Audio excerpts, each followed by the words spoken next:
Okay, so here we have something to tell the bailiff. I've discovered something about the unifying power in the Caves of Chaos. Now let's say I've killed Mad Wizard. Maybe he'll give us some more money.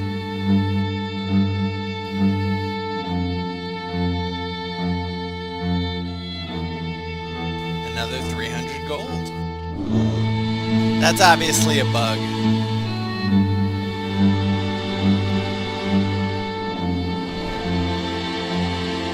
Now let's tell him about the unifying power in the Caves of Chaos.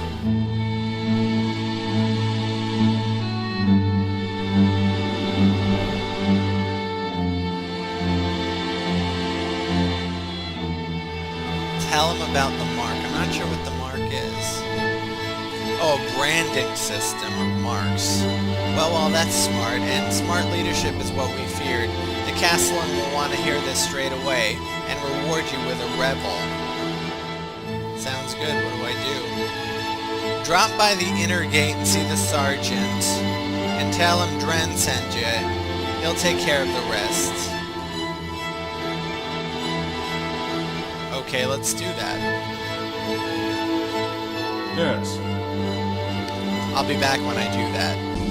Oh, we just explained our encounter with the raiders. I guess that was the raiders wearing the rusty armor and attacking us shabbily. Surrounding us, though, while we traveled back to town. Quite the asset you've become. I'd start watching out for assassins if I were you. At any rate, here's 300 gold. Okay, so we finished the raider quest, maybe?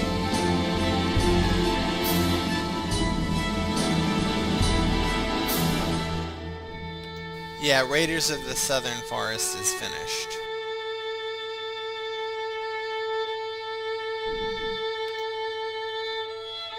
We haven't encountered any merchants on our travels. And we still haven't figured out who's raiding the trading. I'll be back when we collect our reward from the Castellan. Okay, here we are, by the sergeant.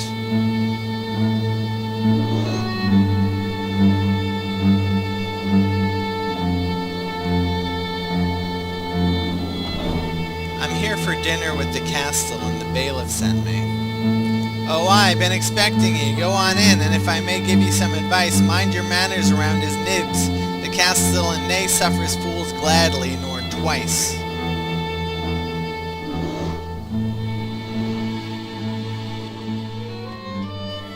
Alright, we're gonna save here, and I'll see you at dinner. Okay, so let's make our way to dinner. We have to meet with the Castellan.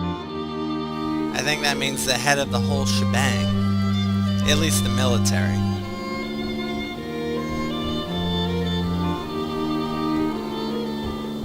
Should be up here. I'll get it done.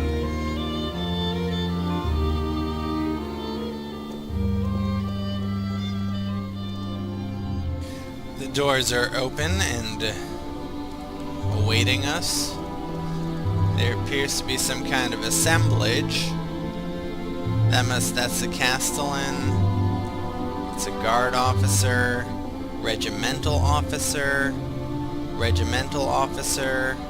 guard officer, advisor, and some archers. Alright, let's save.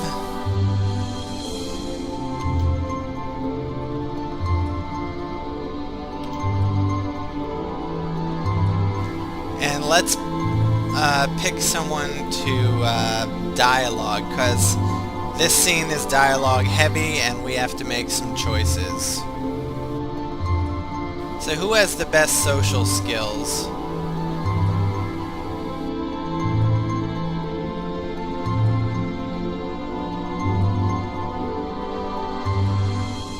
I don't think we want to use Intimidate.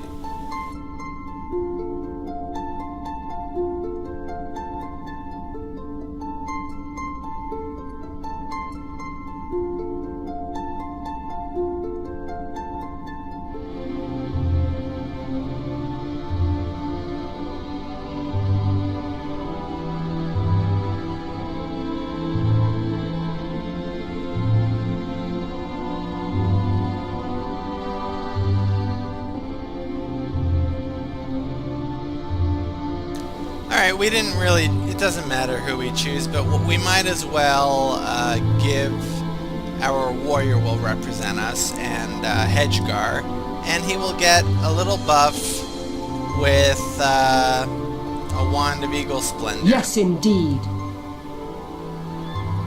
And he will talk to everyone.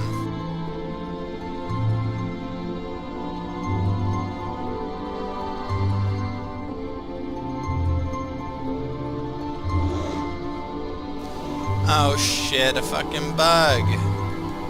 We can't get out of this, man.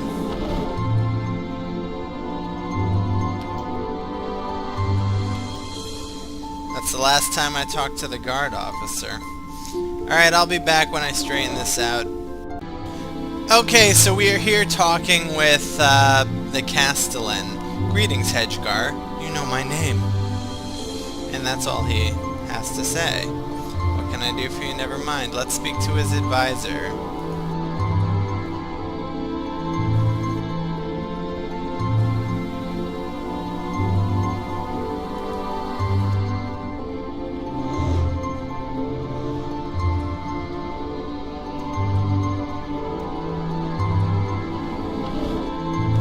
Let's try killing an hour's time.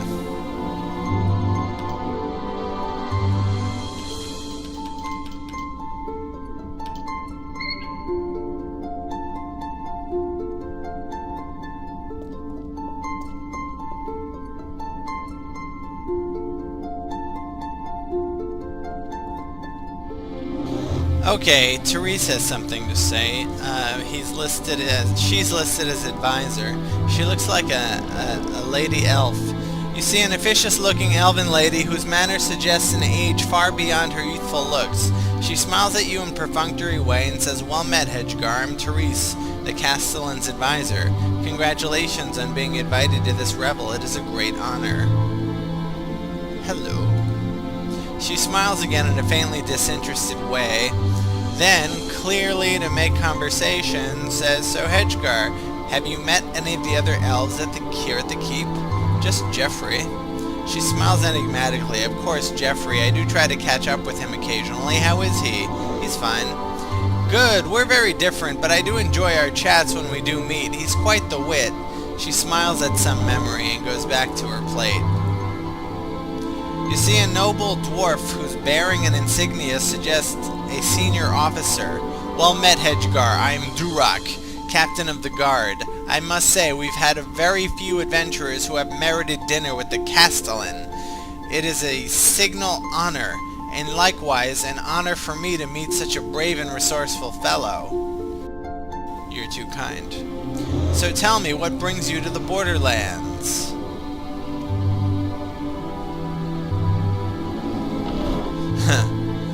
Fame, fortune, adventure. It's a healthy environment to deal with some of my anger issues. Of course, of course. And have you encountered many other dwarves while here?" "I met this fellow named Korak. He was recruiting for a raid on the caves to help his party. That was way over my head at the time, so I said so, and I believe he recruited someone more experienced." "Ah, very sensible, very sensible. I wish we had more adventurers who waited until they were ready before making that trek to the ravine. But look at you now. More scalps under your belt than most boys, I'll warrant. Now, Korak, I heard about him and his party. Tell me, what did you make of it?"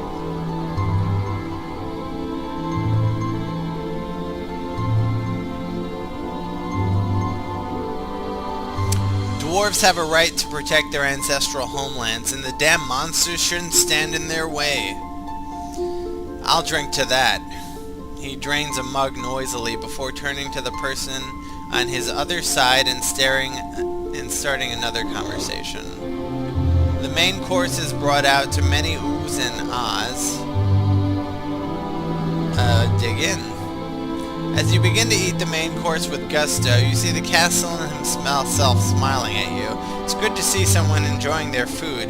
Old campaigners always look forward to their next meal. Now, I believe a thank you is in order, but first introductions. I am Jean-Luc Gellet, Castellan of this facility. I'm Hedgegar. It's a pleasure. He shakes your hand. The guards around the wall stiffen at attention, as he lets you inside his personal space, then relax slightly as he sits back in his seat. But of course everyone is talking about your exploits. Well done. The yeomanry owes you a great debt of gratitude. Okay. To be sure, we were hoping there might be an opportunity for us to mutually benefit from your endeavors here. But first, tell me, what were you hoping to gain from your time here?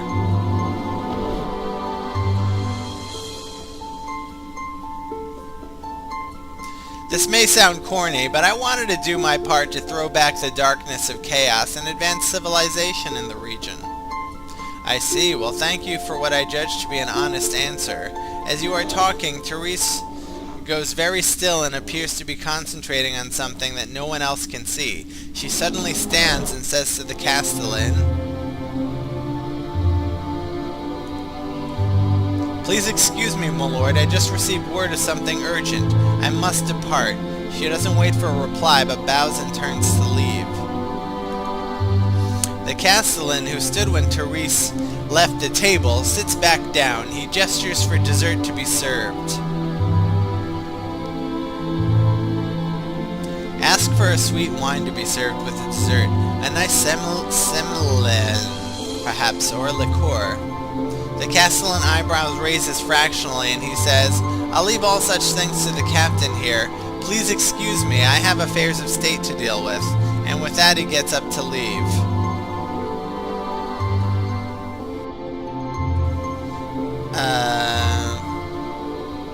Okay.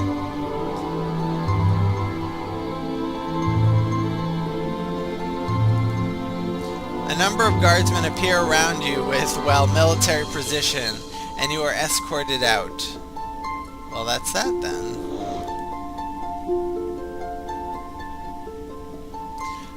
I guess we did that wrong. Let's try again.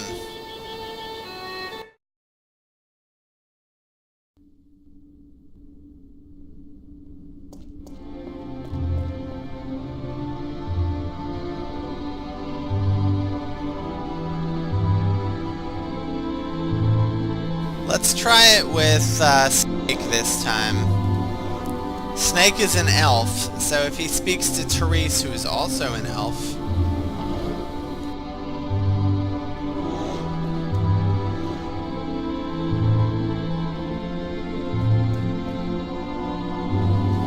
Well met indeed, lady.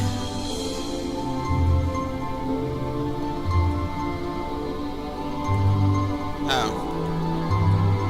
I guess she doesn't have anything special to say.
I'm sure the bailiff and probably some of the other officers have explained to you why, despite all the soldiers at my command, I still sponsor quests for adventurers. The answer is manifold, and I won't divulge every element of our strategy, but the simplest way of putting it, we want to lull the monsters into a false sense of security. Let me explain.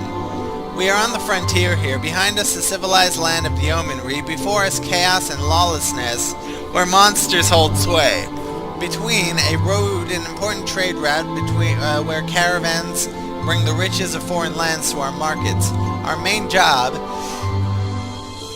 is to secure that road, and the cavalry patrol it daily.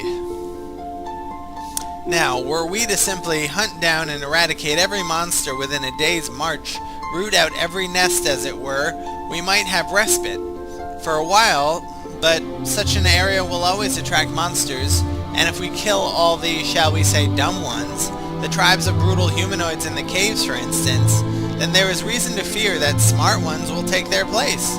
We prefer a different tack. It is the nature of chaos to work in its own, despite as well as that of good and decent folk. So we protect the road and allow the monsters to lurk beyond them, more of a threat to each other than to us. We monitor them, use adventurers such as yourselves to keep them in check, and through the intelligence we gather, make sure no great threat exists. If you had no contact with the monsters because you had driven them off, you could not gather such intelligence. Is that what you mean? The castellan nods. Precisely. Now I am not saying we have spies in every cave or anything, but we have a few ways of learning things. And there are other voices who support this plan for their own reasons. Those who wish to protect the frontier for its own sake. Those who see the value of a testing ground for both soldiers and adventurers. Those who believe in a balance and support monsters' rights. Nod wisely. He waves the whole argument away. The political strength of yeomanry lies in its ability to tolerate differing and even dissenting voices.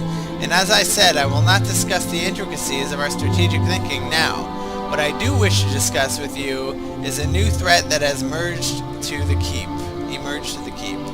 It's a threat you yourself have uncovered, actually, or I should say confirmed, as we long suspected it. The presence of one evil will, dominating and controlling the tribes of the cave. It would not be too dramatic to say it is something we have long feared, and something that could undo our policies. But please, tell me firsthand what you have discovered. Tell him everything you know about the mark system. You launch into a long explanation of what you have found out so far, but halfway through he interrupts. And have you been able to get into this cave at the top? No, I don't have all the marks yet. I understand. When you are ready for your final assault, rest assured we will support your efforts with both material and men. Come back and see the captain here, the dwarf nods to you. He's generally in the inner bailey by day, drilling the troops, and he'll see you get all you need. Don't be too long, though. Once the villains behind this scheme realize how formidable their foe is, they will respond accordingly. The castellan places his knife and fork beside his plate, a surprisingly effective gesture of finality, and says, "Then that concludes our dinner. Thank you for coming, and for providing such stimulating company. And thank you, sir, for this revel. It was an honor." The castellan turns to the dwarf and says, "Well, what do you think?" Durak looks around the room at his fellow officers, then says with an apologetic cough, "I think we're done here, my lord." That seems to be it. Indeed. Well, good luck, Snake, and hurry back when you are ready for your final assault on the caves. Alright.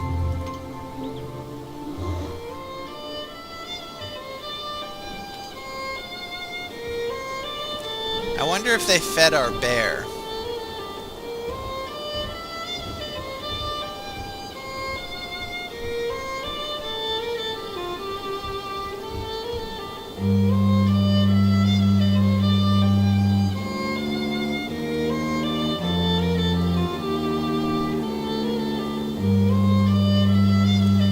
I can't seem to find the dwarf captain.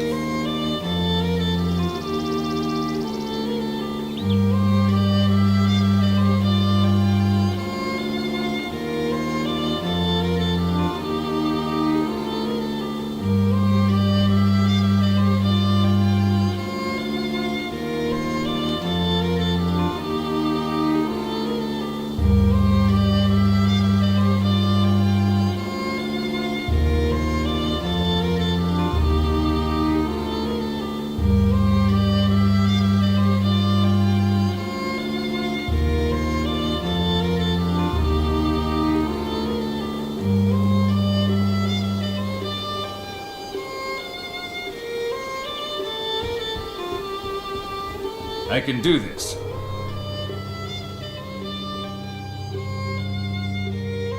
Yes.